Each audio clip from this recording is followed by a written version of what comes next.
പ്രിയമുള്ള മുഅ്മിനീങ്ങളെ, സത്യവിശ്വാസികളെ, സർവശക്തനായ അള്ളാഹുവിൻ്റെ വിധിവിലക്കുകൾ അനുസരിച്ച് കഴിവിൻ്റെ പരമാവധി ജീവിതത്തിൽ അള്ളാഹുവിനെ തഖ്വ ചെയ്ത് ജീവിക്കണമെന്ന് ആമുഖമായി എന്നോട് നിങ്ങളോട് വസിയത്ത് ചെയ്യുകയാണ്. അള്ളാഹു സുബ്ഹാനഹു വ തആല മുത്തഖീങ്ങളായിട്ട് ജീവിക്കാനും മുസ്ലിമായി മരിക്കാനുമുള്ള നല്ല തൗഫീക്ക് നമുക്കെല്ലാവർക്കും നൽകി അനുഗ്രഹിക്കട്ടെ. പ്രിയമുള്ളവരെ, ഹിജ്റ 2-ാം വർഷം റജബ് മാസത്തിൻ്റെ 1-ാം നാൾ ഇസ്ലാമിക ചരിത്രത്തിലെ വളരെ ശ്രദ്ധേയമായ ഒരു ദിവസമാണ്. ഹിജ്റ 2-ാം വർഷം തന്നെ ഇസ്ലാമിക ചരിത്രത്തിലെ ഏറ്റവും സവിശേഷമാക്കപ്പെട്ട മാസങ്ങളിൽ ഒരു വർഷമാണ് ഹിജ്റ 2-ാം വർഷം. ആ വർഷം ഒരുപാട് സംഭവ വികാസങ്ങൾ, അതിനിർണായകമായ ഒരുപാട് തീരുമാനങ്ങൾ അള്ളാഹുവിൻ്റെ ഭാഗത്ത് നിന്നുണ്ടാകുന്ന ഒരു വർഷമാണ്. ആ വർഷത്തിൽ തന്നെ റജബ് മാസത്തിൻ്റെ 1-ാം തീയതി എന്നുള്ളത് ഇസ്ലാമിക ചരിത്രത്തിലെ വളരെ ശ്രദ്ധേയമായ ഒരു നാളായിരുന്നു. ആ സംഭവം ഇങ്ങനെയാണ്. അള്ളാഹുവിൻ്റെ റസൂൽ സ്വല്ലല്ലാഹു അലൈഹി വസല്ലമ ഹിജ്റയ്ക്ക് ശേഷം മദീനയിൽ വാസമുറപ്പിച്ചു കഴിഞ്ഞ് 2-ാം വർഷം റജബ് മാസത്തിൽ, റജബിന് മുമ്പ് ജമാദുൽ ആഖിർ മാസത്തിൽ അള്ളാഹുവിൻ്റെ റസൂൽ സ്വല്ലല്ലാഹു അലൈഹി വസല്ലമ അബ്ദുല്ലാഹ് ഇബ്നു ജഹ്ഷ് റളിയല്ലാഹു അൻഹു അടങ്ങുന്ന 8 സ്വഹാബാക്കളെ, മുഹാജിറുകളായ സ്വഹാബാക്കളെ പ്രത്യേകമായി വിളിക്കുകയും അവരോട് റസൂലുള്ളാഹി സ്വല്ലല്ലാഹു അലൈഹി വസല്ലമ തങ്ങൾ ഒരു ദൗത്യം ഏൽപ്പിക്കുകയും ചെയ്തു. എന്താണ് ദൗത്യമെന്ന് അവരോട് പറഞ്ഞിരുന്നില്ല. അവർക്ക് നൽകിയത് അള്ളാഹുവിൻ്റെ റസൂലിൻ്റെ നിർദ്ദേശം ഇത്രയാണ്: നിങ്ങളുടെ കൂട്ടത്തിൽ ഏറ്റവും ക്ഷമാശീലനായ ഒരാളെ ഞാൻ നിങ്ങളുടെ നായകനാക്കുന്നു, അബ്ദുല്ലാഹ് ഇബ്നു ജഹ്ഷ് റളിയല്ലാഹു അൻഹുവിനെ. അദ്ദേഹത്തിൻ്റെ നേതൃത്വത്തിൽ നിങ്ങൾ ബാക്കിയുള്ളവർ പുറപ്പെടണം. മദീനയുടെ അതിർത്തി പ്രദേശത്തേക്ക്, ഒരു ഭാഗത്തേക്ക് വിരൽ ചൂണ്ടിക്കൊണ്ട് ആ ഭാഗത്തേക്ക് നിങ്ങൾ പുറപ്പെടണം. എവിടെയാണ് പോകേണ്ടതെന്നോ എന്താണ് നിങ്ങൾ ചെയ്യേണ്ടതെന്നോ നിങ്ങളോട് വ്യക്തമാക്കാൻ ഞാൻ തൽക്കാലം ഉദ്ദേശിക്കുന്നില്ല. ഒരു ലെറ്ററായി റസൂലുള്ളാഹി സ്വല്ലല്ലാഹു അലൈഹി വസല്ലം അത് എഴുതി രേഖപ്പെടുത്തി അബ്ദുല്ലാഹ് ഇബ്നു ജഹ്ഷ് റളിയല്ലാഹു അൻഹുവിന് നൽകി. റസൂൽ പറഞ്ഞു, ഒരു ദിവസം യാത്ര പൂർത്തിയാക്കി 2-ാം നാൾ നീ ഇത് തുറന്നു നോക്കണം, എന്താണ് ചെയ്യേണ്ടത് എന്ന നിർദ്ദേശം ഇതിനകത്തുണ്ട് എന്ന്. വളരെ സീക്രട്ടായ ഒരു ദൗത്യം, ഒരു സൈനിക നീക്കം എന്ന പോലെ, ഒരു പൊളിറ്റിക്കൽ ലീഡറിനെ പോലെ റസൂലുള്ളാഹി പ്രവർത്തിച്ചിട്ടുള്ള ഒരു ആദ്യ ഘട്ടപ്പടിയാണത്. അപ്പോൾ എന്തിനാണ് പോകുന്നതെന്നറിയില്ല, എങ്ങോട്ടാണ് പോകുന്നതെന്നറിയില്ല. റസൂൽ പറഞ്ഞ ദിശയിലേക്ക് 8 പേരും പുറപ്പെട്ടു ഈ കത്തുമായിട്ട്. റസൂൽ പറഞ്ഞ അതേ സമയം എത്തുന്നതുവരെയും ഇത് പൊട്ടിച്ചു നോക്കിയിട്ടില്ല. റസൂൽ പറഞ്ഞ സമയമായപ്പോൾ ഈ കത്ത് തുറന്ന് വായിക്കുമ്പോൾ റസൂലുള്ളാഹി പറയുന്നത്, മദീനയുടെയും ത്വായിഫിൻ്റെയും ഇടയിലുള്ള കച്ചവടക്കാരുടെ പ്രധാനപ്പെട്ട സഞ്ചാരപാത നിലനിൽക്കുന്ന നഖ്ല എന്ന പ്രദേശത്ത് നിങ്ങൾ താവളമടിക്കണം, 8 പേരും. എന്നിട്ട് ശത്രുക്കളുടെ നീക്കുപോക്കുകളും അവരുടെ ചലനങ്ങളും അവരുടെ പ്രവർത്തനങ്ങളും അവരുടെ യാത്രകളും ഒക്കെ നിങ്ങളൊന്ന് നിരീക്ഷിക്കണം. അതിർത്തി കാവൽക്കാർ എന്നൊരു വലിയ ദൗത്യമാണ് റസൂലുള്ളാഹി വളരെ രഹസ്യമായിട്ട് ഇവരെ ഏൽപ്പിക്കുന്നത്. അങ്ങനെ ഇവർ പോയി. റസൂലുള്ളാഹി സ്വല്ലല്ലാഹു അലൈഹി വസല്ലമ തങ്ങൾ പറഞ്ഞതുപോലെ അതിർത്തിയിൽ റോന്ത് ചുറ്റി ഓരോ ഘട്ടത്തിലുമുള്ള പ്രവർത്തനങ്ങൾ നിരീക്ഷിച്ചു കൊണ്ടേയിരുന്നു. അങ്ങനെ നിരീക്ഷിക്കുമ്പോഴാണ് റജബ് മാസം 1-ാം തീയതി. റജബ് 1-ആയ കാര്യം അവരറിഞ്ഞിട്ടില്ല. ഈ ജമാദുൽ ആഖിറിൻ്റെ അവസാന ദിവസമാണ് എന്നാണ് അവർ കണക്കാക്കുന്നത്. എന്നാൽ ജമാദുൽ ആഖിർ കഴിയുകയും റജബിൻ്റെ പറ കാണുകയും ചെയ്ത് റജബ് 1 ആയിട്ടുണ്ടായിരുന്നു. പക്ഷെ അത് അവരറിഞ്ഞിട്ടില്ല എന്നുള്ളതാണ് സുപ്രധാനമായ അഭിപ്രായം. ആ റജബ് 1-ൻ്റെ അന്ന് പകൽ 4 പേരടങ്ങുന്ന ഒരു സംഘം ആൾക്കാർ, മക്കയിലെ മുശ്രിക്കീങ്ങളുടെ ഒരു സംഘം ആൾക്കാർ കച്ചവടാർത്ഥം അതുവഴി കടന്നു പോകുന്ന സാഹചര്യം ഉണ്ടായി. ഇവർ കാണുന്നുണ്ട്. മക്കയിൽ നിന്ന് മദീനയിലേക്ക് നാടുകടത്തപ്പെട്ടതിലൂടെ സ്വന്തം സമ്പാദ്യങ്ങൾ മുഴുവൻ നഷ്ടമായവർ, സ്വന്തം സമ്പത്ത് മുഴുവൻ മക്കക്കാരാൽ കൊള്ളയടിക്കപ്പെട്ടവർ, സ്വന്തം നാട്ടിൽ ജീവിക്കാൻ കഴിയാതെ നാടുകടത്തപ്പെട്ടവർ, അങ്ങനെ ഒരുപാട് നഷ്ടങ്ങളും കഷ്ടതകളും അനുഭവിച്ച് കടന്നു വന്ന ഈ 8 അംഗ സംഘം ഒരു നിമിഷം ആലോചിച്ചത്, എന്തുകൊണ്ട് നമ്മുടെ സമ്പാദ്യങ്ങളെല്ലാമായി പോയിട്ട് കച്ചവടം ചെയ്തു പോകുന്ന ഈ ആൾക്കാരോട് നമുക്ക് ഒരു ഏറ്റുമുട്ടൽ നടത്തിക്കൂടാം, അവരെ കീഴടക്കിയിട്ട് എന്തുകൊണ്ട് ഈ നമ്മുടെ സ്വത്തുക്കൾ നമുക്ക് പിടിച്ചെടുത്തുകൂടാ എന്നൊരു ആലോചന അവർ നടപ്പിലാക്കി. ആ ആലോചനയുടെ അവസാനത്തിൽ അവർ ഒരു സംഘടനത്തിന് തയ്യാറായി അവരെ കീഴടക്കാൻ വേണ്ടി ഒരു ശ്രമം നടത്തി. ഈ 8 പേർ ചേർന്ന്, അത് അബ്ദുല്ലാഹ് ഇബ്നു ജഹ്ഷ് റളിയല്ലാഹു അൻഹു പ്രധാനമായും നേതൃത്വം കൊടുക്കുന്നത്. കാരണം അദ്ദേഹത്തിനെ സംബന്ധിച്ചിടത്തോളം ഇസ്ലാം ആദ്യകാലത്ത് ഇസ്ലാമിലേക്ക് വന്ന ആളാണെന്നതിലുപരിയായിട്ട് ഇസ്ലാമിൽ ആയതിനു ശേഷം ഒരിക്കൽ പോലും സ്വസ്ഥതയോടുകൂടി അദ്ദേഹത്തിന് വിശ്രമിക്കാൻ കഴിഞ്ഞിട്ടില്ല. മക്കയിൽ സ്വസ്ഥമായി ജീവിക്കാൻ കഴിയാതെ അദ്ദേഹം നാട് വിട്ടുപോയി ഹബശയിൽ 2 തവണ ഹിജറ ചെയ്ത ആൾക്കാരിൽ ഒരാളാണ് അബ്ദുല്ലാഹ് ഇബ്നു ജഹ്ഷ് റളിയല്ലാഹു അൻഹു. 2 തവണയും ഹിജറ ചെയ്തു പോയപ്പോഴും അവിടെയും പിന്തുടർന്ന് വന്നിട്ട് അവിടെ പോലും സ്വസ്ഥമായി ജീവിക്കാൻ അനുവദിച്ചില്ല. ശേഷം മടങ്ങി വന്നിട്ട് മക്കയിൽ പിന്നെയും ജീവിക്കാൻ കഴിഞ്ഞില്ല. മദീനയിലേക്ക് പലായനം ചെയ്ത് മദീനയിൽ വന്ന് കാലുറപ്പിക്കുന്നതിന് വലിയ ദൗത്യവുമായി അതിർത്തിയിൽ നിൽക്കേണ്ടി വരുന്ന ഒരു സാഹചര്യത്തിൽ എല്ലാം നഷ്ടപ്പെട്ടവൻ്റെ ഒരു പോരാട്ട വീര്യം പുറത്തെടുത്താണ് ഇവരെന്ത് ചെയ്യുന്നത്, ഏറ്റുമുട്ടലിന് തയ്യാറാകുന്നത്. പക്ഷെ ഇവർ പ്രതീക്ഷിക്കാതെ ഇവിടെ സംഭവിച്ചത് ആ കൂട്ടത്തിൽ ഒരാൾ കൊല്ലപ്പെടുന്നുണ്ട്. ഇവരെ കീഴടക്കണം, ഇവരുടെ സ്വത്ത് എടുക്കണം എന്നുള്ളതായിരുന്നു ലക്ഷ്യമായിരുന്നത്. പക്ഷേ കൂട്ടത്തിൽ ഒരാൾ ആദ്യമായി, മുസ്ലിമീങ്ങൾ ആദ്യമായി നടത്തുന്ന ശത്രുക്കളുടെ കൂട്ടത്തിൽ നിന്ന് ആദ്യമായി കൊല ചെയ്യുന്ന ഒരാൾ അംർ ഇബ്നു ജമൂഹ് എന്ന് പറയുന്ന മനുഷ്യനാണ്. ആ വ്യക്തിയാണ് ആദ്യമായി നടപ്പിലാക്കുന്ന യുദ്ധവും ഇത് തന്നെയാണ്. അതിനെ തുടർന്ന് 2 പേരെ തടവ് പിടിക്കുകയും ഒരാൾ ഓടി രക്ഷപ്പെടുകയും ഒരാൾ കൊല്ലപ്പെടുകയും ചെയ്തതിനെ തുടർന്ന് റസൂലുള്ളാഹി അടുക്കിലേക്ക് വരും. ഈ തടവ് പിടിക്കപ്പെട്ട 2 വ്യക്തികളെയും ഈ ചരക്കുകളുമായി നബിയുടെ മുമ്പിലേക്ക് വന്നു. പുണ്യ നബി സല്ലല്ലാഹു അലൈഹി വസല്ലം തങ്ങൾക്ക് അത്രയേറെ വെറുപ്പും ദേഷ്യവും തോന്നിയ സന്ദർഭം ഉണ്ടായിട്ടില്ല. അപൂർവമായിട്ടാണ് പ്രവാചകർക്ക് അവരുടെ അനുയായികളോട് വെറുപ്പും ദേഷ്യവും തോന്നുക. നബിക്ക് അത്രമേൽ വെറുപ്പ് തോന്നിയ ഒരു നിമിഷമാണിത്. എന്താ നിങ്ങളോട് ഞാൻ പറഞ്ഞത്? ആയുധമെടുക്കാൻ ഞാൻ കൽപ്പിച്ചിരുന്നില്ല, യുദ്ധം ചെയ്യാൻ ഞാൻ ആവശ്യപ്പെട്ടിരുന്നില്ല. അതിർത്തിയിൽ റോന്തു ചുറ്റാനും നിരീക്ഷിക്കാനും മാത്രം ഏൽപ്പിക്കപ്പെട്ടവർ എന്തിനാണ് ആയുധമെടുത്തത്? എന്തിനാണ് നിങ്ങൾ യുദ്ധം ചെയ്തത്? എന്തിനാണ് നിങ്ങൾ ഈ ഗനീമത്തുമായി ഇങ്ങോട്ട് വന്നത്? ഇത് ഞാൻ സ്വീകരിക്കില്ല. ഈ സ്വത്തുകൂടെ വേണ്ട, ഇത് ഞാൻ സ്വീകരിക്കാൻ തയ്യാറല്ല എന്ന് ഗനീമത്ത് സ്വത്തുക്കളായി കൊണ്ടുവന്നതെന്നും പ്രവാചകൻ ഏറ്റെടുക്കാതെ, ആരും ഏറ്റെടുക്കാതെ കൈയൊഴിഞ്ഞു. വലിയ ധർമ്മസങ്കടത്തിലായി വന്ന 8 സംഘം സഹാബാക്കള് 2 പേർ പിടിച്ചുകൊണ്ട് 2 പേരെ തടവ് പിടിച്ചുകൊണ്ട് വന്നവരെ റസൂലുള്ളാഹി സ്വീകരിച്ചു. 2 പേരുടെ വിഷയത്തിൽ തീരുമാനം എടുക്കാൻ വേണ്ടിയിട്ട് റസൂലുള്ളാഹി പിന്തിപ്പിച്ചു. പക്ഷേ വലിയ പരാതി അറബ് നാട്ടിൽ റസൂലുള്ളാഹിക്കും സമൂഹത്തിനും എല്ലാവരും പറയാറുണ്ട്. എല്ലാവരും പൊതുവിൽ പറയും, നമ്മുടെ പാരമ്പര്യ വിശ്വാസങ്ങൾക്ക് വിരുദ്ധമായി വന്നവനാണ് മുഹമ്മദ് സ്വല്ലല്ലാഹു അലൈഹി വസല്ലം എന്ന് പറയുമ്പോഴും ആൾ കുഴപ്പക്കാരനൊന്നുമല്ല. ഒരു വലിയ കുഴപ്പക്കാരനാണ് എന്ന് പറയാൻ മാത്രം റസൂലിന്റെ ഭാഗത്തു നിന്നോ സഹാബത്തിന്റെ ഭാഗത്തു നിന്നോ ഒന്നും ഉണ്ടായിട്ടില്ല. പക്ഷേ ഈ ഒരൊറ്റ സംഭവം അന്നോളം റസൂലുള്ളാഹിയും സഹാബാക്കളും ഉണ്ടാക്കിയെടുത്ത നിറം അത് നഷ്ടപ്പെടുത്തി കളഞ്ഞു. അവർ ഹറാമെന്ന് അവർ കൊല നടത്തിയതെപ്പോഴാണ്? പവിത്ര മാസത്തിൽ കൊല നടത്തിയവർ എന്ത് മാന്യതയെക്കുറിച്ച് സംസാരിക്കുന്ന അവകാശം? പരിശുദ്ധമായ മാസത്തിൽ കൊല ചെയ്തവർ അറബ് നാട്ടിൽ ഇസ്ലാം വരുന്നതിന് മുമ്പ്, അഥവാ റസൂൽ വരുന്നതിന് മുമ്പ് തന്നെ റജബ് അടക്കമുള്ള പവിത്രമായ മാസങ്ങൾ അവർ വളരെ ആദരവോടെ കണ്ടിരുന്നു. ആ ദിവസങ്ങളിൽ യുദ്ധം ചെയ്തിരുന്നില്ല, തമ്മിലടിച്ചിരുന്നില്ല, കലഹിച്ചിരുന്നില്ല. ആ മാസങ്ങൾ പവിത്രമായി കണക്കാക്കിയ ഒരു സമൂഹത്തിന്റെ അടുക്കൽ റസൂലുള്ളാഹിയുടെ അനുയായികൾ ചെയ്ത ഈ പ്രവൃത്തി ഏറ്റവും വലിയ അപരാധമായി ജനങ്ങൾ ഏറ്റെടുത്തു. അത് പ്രചരിപ്പിച്ചുകൊണ്ടിരുന്നു. ഓരോ ഗോത്രങ്ങളിലേക്കും ഈ സന്ദേശം എത്തി.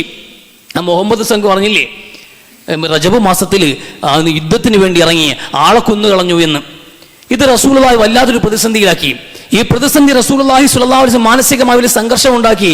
അതുകൊണ്ട് ഇനി 8 പേരോടും പൊരുത്തപ്പെടാനോ അവരെ കേൾക്കാനോ പോലും റസൂലുള്ളാഹിക്ക് താല്പര്യമില്ലാതായി. അവരാ സമൂഹത്തിൽ ഒറ്റപ്പെട്ടു പോയി. ബാക്കിയുള്ളവരും പ്രവാചകൻ എന്ത് നിങ്ങൾ കാണിച്ചെന്ന് എല്ലാവരും അങ്ങനെ തന്നെ പറഞ്ഞു. നിങ്ങൾ എന്തായി അബദ്ധം കാണിച്ചത്? യുദ്ധം ചെയ്യാൻ പറഞ്ഞിരുന്നില്ല, ചെയ്തതാണെങ്കിലും റജബ് മാസത്തിൽ എന്തടിസ്ഥാനത്തിൽ ആ മാസത്തിൽ നിങ്ങൾ യുദ്ധം ചെയ്തു എന്ന്. ഈ പരാതി പരക്കെ പാഞ്ഞു റസൂലുള്ളാഹിയുടെ അടുക്കൽ ഇവർ ആകെ ഒറ്റപ്പെട്ടു. വളരെ വിഷമം പിടിച്ചൊരു ഘട്ടത്തിൽ അല്ലാഹു സുബ്ഹാനഹു വ തആല ഇടപെട്ട വിഷയത്തിൽ യസ്അലൂനക അനിശ്ശഹ്റിൽ ഹറാം യഖുൽ ഖിതാലും ഫീഹി കബീർ. അവർ പവിത്ര മാസങ്ങളെ കുറിച്ച് അവർ സംസാരിക്കാൻ പറയും. നബി, പവിത്ര മാസത്തെ ആദരിക്കാത്തവനാണ് നീ എന്ന് നിന്റെ സംഘം എന്നൊക്കെ അവർ വിമർശിക്കുന്നുണ്ടല്ലോ. ശരിയാണ് നബി, പറഞ്ഞു കൊടുക്കുക അതിനെക്കുറിച്ച് എന്താണ് പറയാനുള്ളത് എന്ന്. അല്ലാഹുവിന് എന്താ പറയാനുള്ളത്? ഖുൽ ഖിതാലും ഫീഹി കബീർ. അതെ, ശരിയാണ്. റജബ് മാസത്തിനെ കളങ്കപ്പെടുത്തിക്കൊണ്ട് നടത്തിയ യുദ്ധം തെറ്റ് തന്നെയാണ്. അതിന്റെ പവിത്രതയെ കാത്തു സൂക്ഷിക്കണമായിരുന്നു. അത് കളങ്കപ്പെടുത്താൻ പാടില്ല. ആ ദിവസത്തിൽ യുദ്ധം ചെയ്യൽ പാതകമാണ്, കുറ്റമാണ്, കഠിനമാണ്. കബീർ എന്നാ പറഞ്ഞത്, വലിയ പാവം തന്നെയാണ് ചെയ്തിട്ടുള്ളത്. എന്നാൽ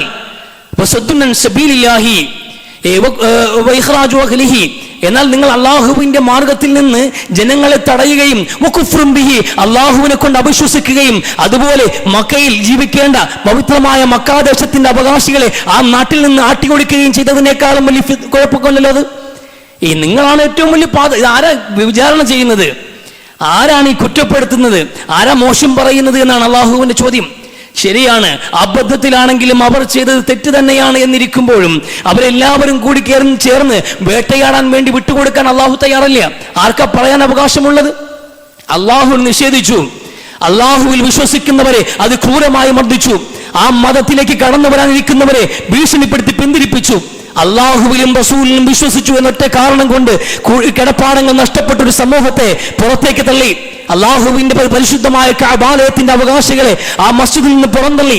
അങ്ങനെ അക്രമങ്ങൾ കാണിക്കുകയും സമൂഹത്തിൽ പാടെ ഇവർ കുഴപ്പക്കാരാണ് എന്ന് പറഞ്ഞു വരുത്തുകയും ചെയ്യുന്നവർ ഒരൊറ്റ വിഷയത്തിന്റെ പേരിൽ അന്നോളം നടന്ന എല്ലാ അക്രമങ്ങളും അവർ ചെയ്തിരിക്കുമ്പോൾ ഒരൊറ്റ സംഭവത്തിന്റെ പേരിൽ മുസ്ലിമുകളെല്ലാം ഭീകരവാദികളും തീവ്രവാദികളുമാണ്, അവർ ഈ രാജ്യത്തിന്റെ ഏറ്റവും വലിയ ഭീകരന്മാരാണ് എന്ന് ചിത്രീകരിക്കാൻ വേണ്ടിയിട്ട് ഒറ്റപ്പെട്ട ഒരു സംഭവത്തെ പർവ്വതീകരിക്കുന്നവരുടെ ഉദ്ദേശം മനസ്സിലാവും നമുക്ക്. അൽ ഫിത്നതു അക്ബറു മിനൽ ഖത്ൽ, അല്ലാഹു പറഞ്ഞത് ഇതാണ് ഏറ്റവും വലിയ കുഴപ്പം. ഒരു കൊലയല്ല, ഒറ്റപ്പെട്ട കൊലപാതകങ്ങളല്ല ഈ ലോകത്ത് അപകടമുണ്ടാക്കുന്നത്. നിങ്ങൾ ഈ ഉണ്ടാക്കുന്ന ഫിത്നകളുണ്ടല്ലോ, ഈ കുഴപ്പങ്ങളുണ്ടല്ലോ, ആരോപണങ്ങളുണ്ടല്ലോ, ഇതാണ് സമൂഹത്തിൽ വ്യാപകമായ നാശമുണ്ടാക്കുക എന്ന് വിശുദ്ധ ഖുർആൻ. എന്താ ഖുർആൻ പറയുന്നത്?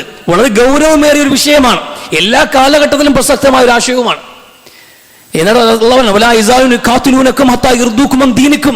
ഇതിവിടെ നിർത്തൂല ഇവര്. ഈ വിമർശനങ്ങളും ഒറ്റപ്പെടുത്തലുകളും നിങ്ങൾക്കെതിരെയുള്ള ഈ ഇസ്ലാം വിരോധാഭാസം, ഇസ്ലാമിനെതിരെയുള്ള ആ ഒരു വിരോധം സമൂഹത്തിന്റെ മനസ്സിൽ ഇഞ്ചക്ട് ചെയ്യാൻ വേണ്ടി നടത്തുന്ന മുസ്ലിമീങ്ങളെ ഭീകരരും തീവ്രമായി ചിത്രീകരിക്കാനുള്ള ഈ കിംവദന്തികളുടെ പ്രചരണമുണ്ടല്ലോ, ഇത് നടത്തിക്കൊണ്ടേയിരിക്കും. നിങ്ങളുടെ ആയുധം കൊണ്ട് ഏറ്റുമുട്ടിക്കൊണ്ടേയിരിക്കും. ഹത്താ യർദൂക്കും അൻ ദീനിക്കും.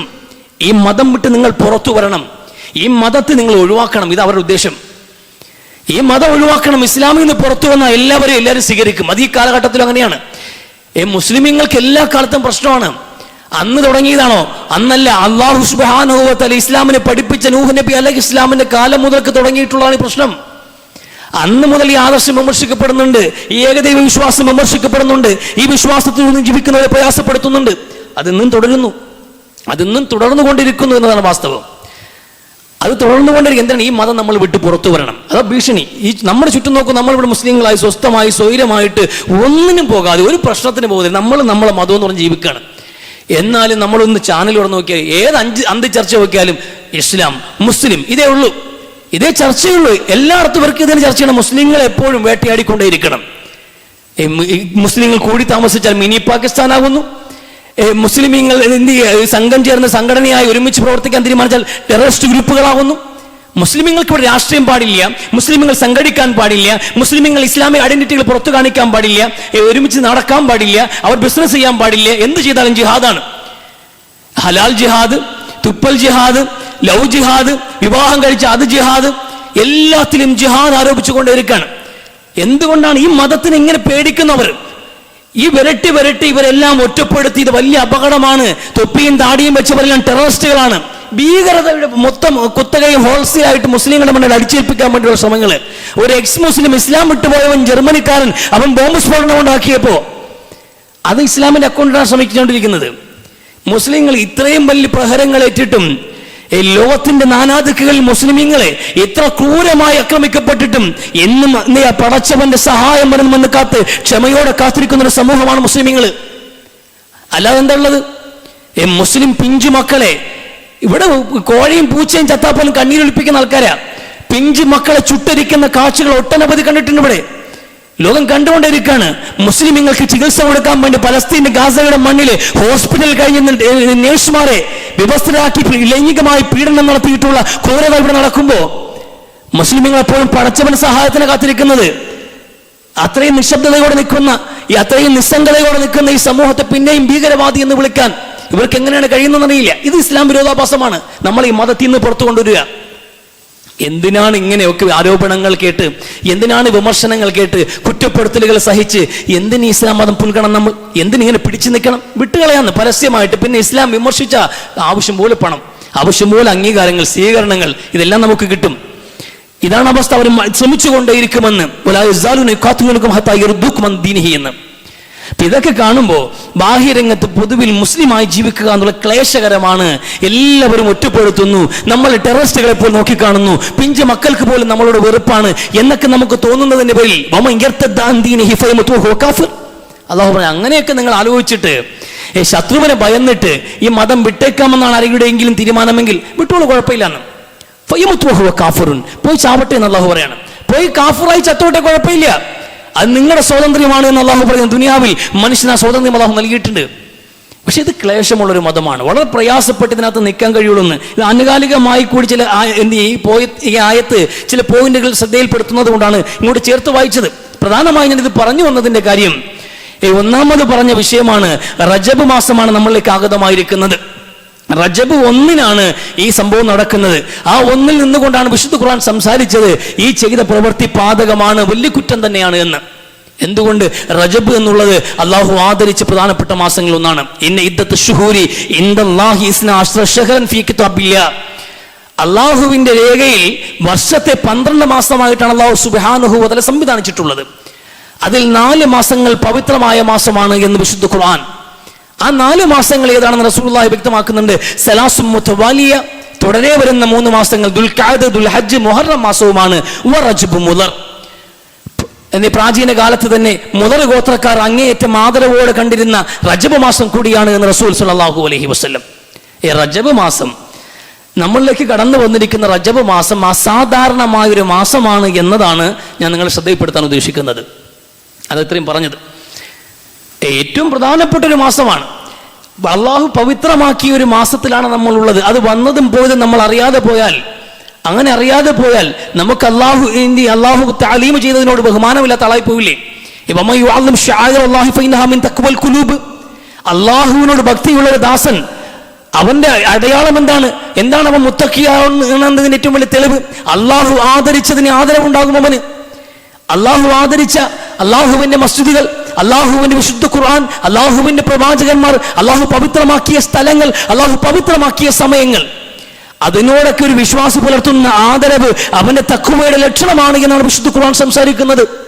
ഒരു മുത്തഖിയായ മനുഷ്യൻ അറിയേണ്ട റജബ് വന്നത്, ഇത് റജബ് മാസമാണ് വന്നിരിക്കുന്നത്.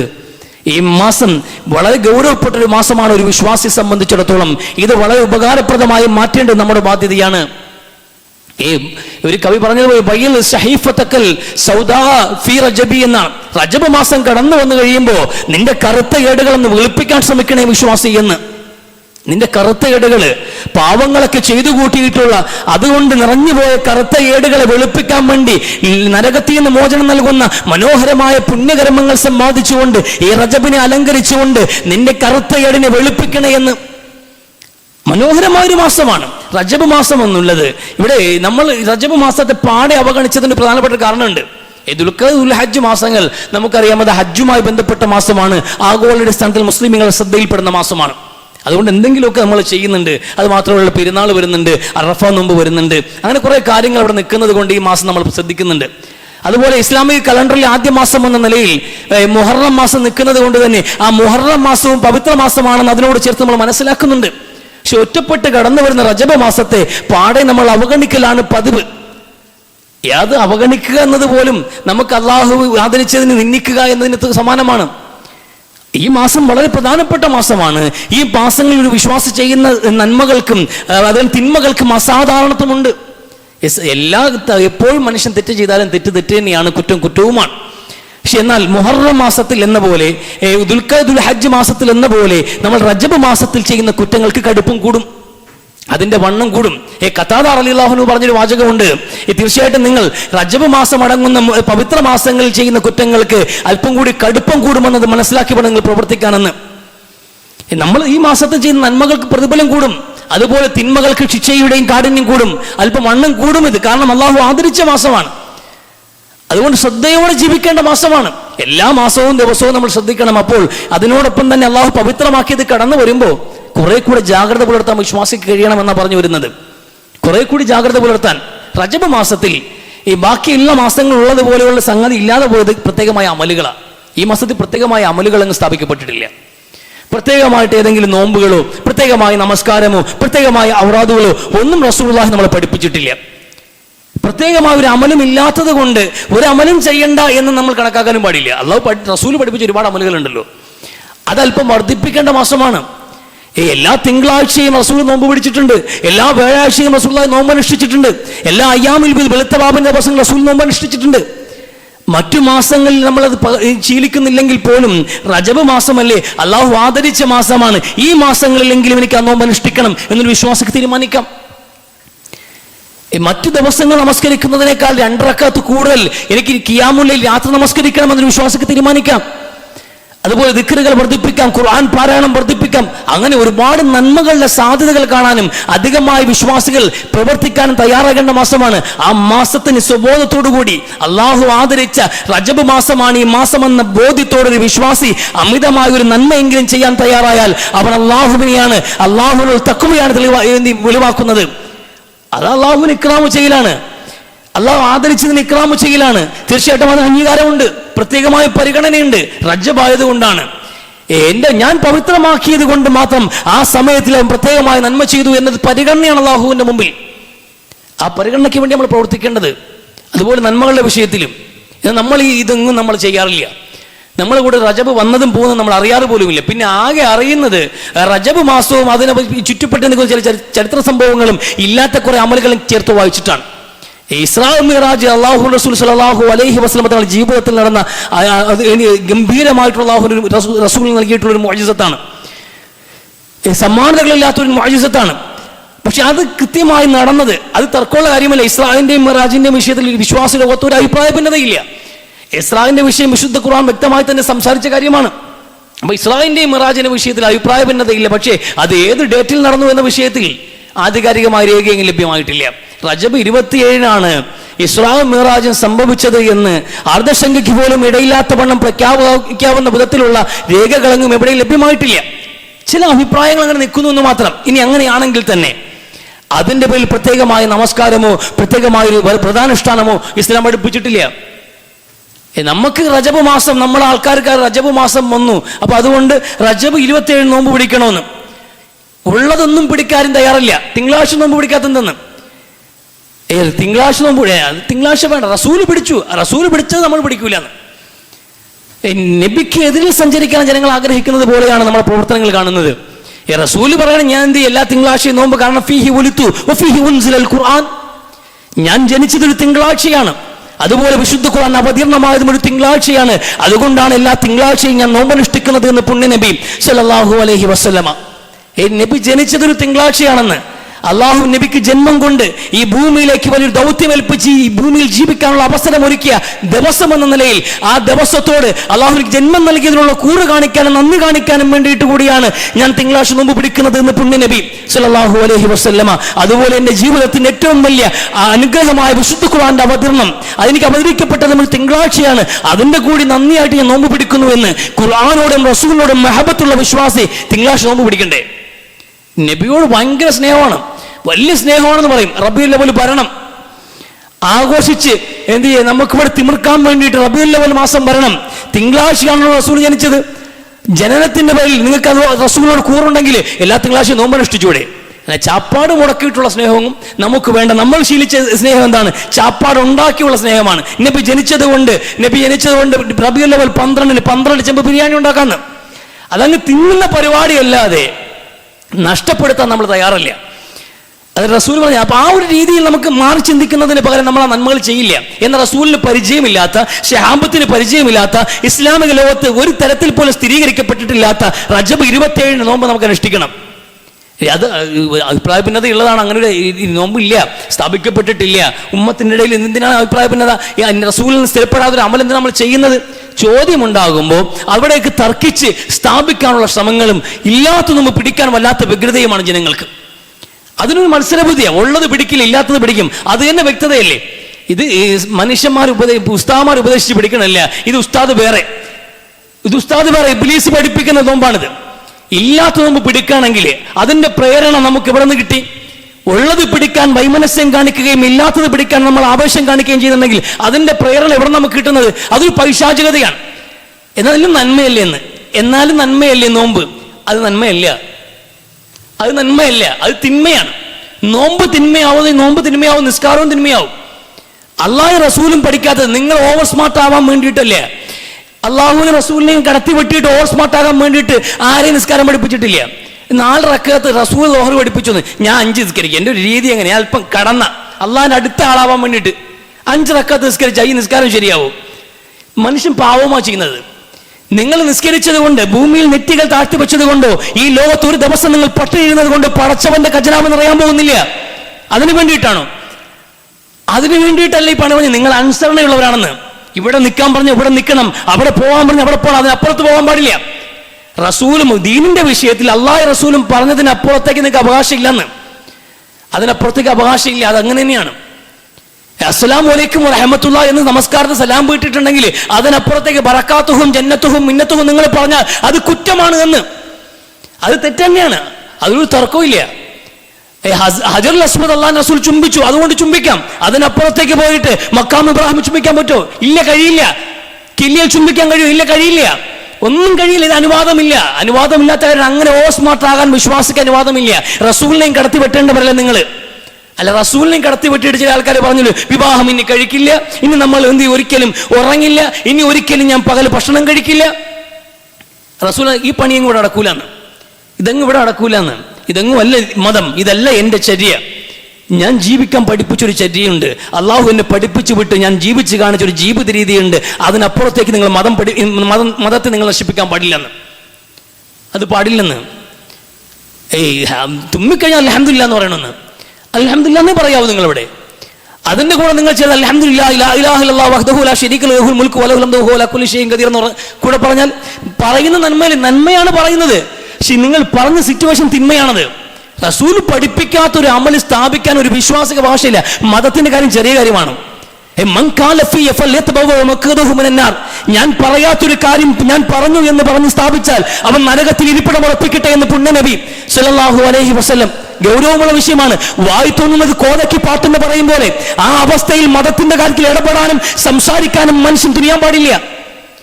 അള്ളാഹു റസൂലും പഠിപ്പിച്ചൊരു മതത്തിനകത്ത് അഭിപ്രായം പറയാൻ വേണ്ടിയിട്ട് ഏത് തെമ്മാടിക്കും കഴിയുമെന്നുള്ളൊരു സാഹചര്യമുണ്ടല്ലോ, അത് പാടില്ല. എല്ലാവരും അങ്ങനെ കണക്കാക്കുന്നത് പൊങ്ങ് തട്ടിവിടാന്ന്. ആൾക്കാർ വട്ടം കൂടി ചുമ്മാ ചർച്ച ചെയ്യും. നിസ്കാരം കഴിഞ്ഞ് പള്ളിക്കകത്ത് ദീനീ ചർച്ചയാ. ഒരു പുണ്ണാക്കും അറിയില്ലെങ്കിൽ നമ്മളെ കാക്കമാരെ വയസ്സന്മാരും ഇരുന്നിട്ടെങ്കിലും ചർച്ച ചെയ്യും. മതകാര്യങ്ങൾ അങ്ങനെ അഭിപ്രായം പറയണം. എന്തടിസ്ഥാനത്തിൽ അഭിപ്രായങ്ങൾ പറയുന്നത്? ഓരോന്ന് ചുമ്മാ ഫിറ്റ് ചെയ്ത് വെച്ചിട്ട് ഇങ്ങനെ പേരുകൾ അൽബാക്കബി അൽബാക്കബി അൽ മൗലാന മൗലവി അങ്ങനെ ഓരോ പേരുകൾ പിടിപ്പിച്ചിട്ട് ഇങ്ങനെ വായിത്തൊന്ന് പറയണം. ഈ വേഷം കെട്ടിയവ എന്ത് പറഞ്ഞാലും മതമെന്ന് വിശ്വസിക്കുന്ന കുറെ മന്നന്മാരും ഒരു ചിന്തയില്ലാത്ത സമൂഹം. 1.25 ലക്ഷത്തോളം വരുന്ന പ്രവാചകന്മാരെന്ന് കണക്കുകൾ പറയുമ്പോൾ കൃത്യമായി രേഖയില്ല എത്ര പേരെന്ന്. ആയിരക്കണക്കിന് പ്രവാചകന്മാർ അള്ളാഹു നിയോഗിച്ചു ഈ ലോകത്തേക്ക്.